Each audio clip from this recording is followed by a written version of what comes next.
Hi everyone, this lesson will cover electrochemical driving forces. We have one more key term to memorize, and that is equilibrium potential, which will be written as E, then a symbol of the solute. We also have three rules to keep in mind. If the chemical and electrical driving forces are in the same direction, the electrical chemical driving force will be in that direction. If the chemical and electrical driving forces are in opposite directions, we must consider the equilibrium potential to determine which force is greater. If chemical and electrical driving forces are in the opposite direction but have an equal driving force, there is no flux because they are in equilibrium already.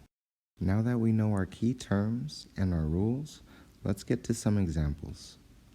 First, take a look at the examples and put together what you know from solving for chemical and electrical driving forces. Pause the video and come back when you're ready. Okay, first let's look at our calcium ion, and we'll start with chemical driving force.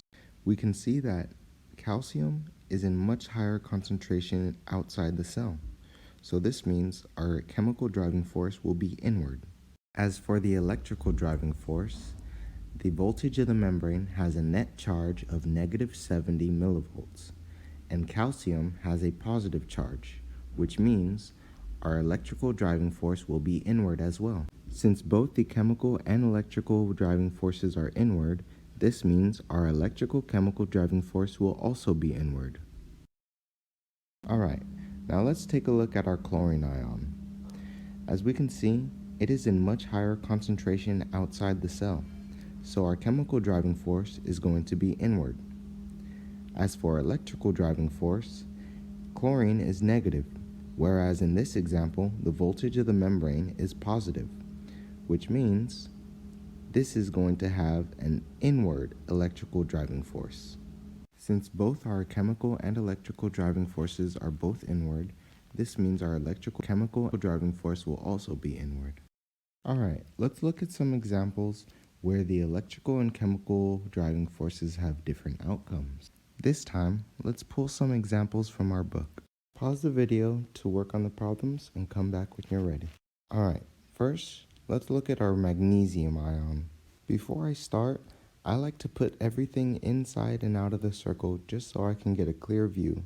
Now, let's get started with chemical driving force. Here, our ICF is in much higher concentration of magnesium than the ECF, so our chemical driving force is going to be outward.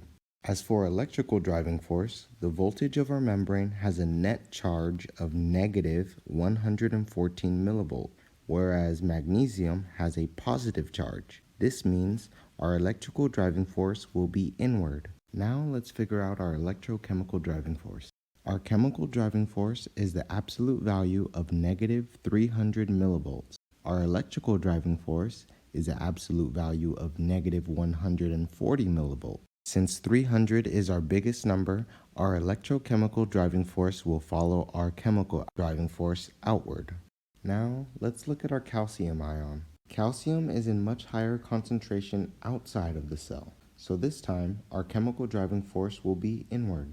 Here, the voltage of our membrane has a net charge of +122, whereas our calcium ion is also positive.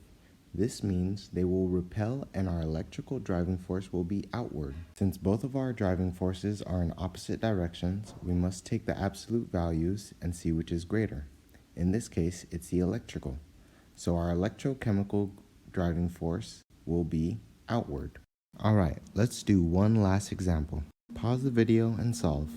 Okay, potassium has a much higher concentration inside the cell. This means our chemical driving force will be outward. The voltage of the membrane has a negative charge, whereas potassium has a positive charge. This means our electrical driving force will be inward. Since both of our driving forces are in the same direction, we must check for the absolute value to see which is greater. In this case, they are both the same, meaning there is no flux of potassium within this cell.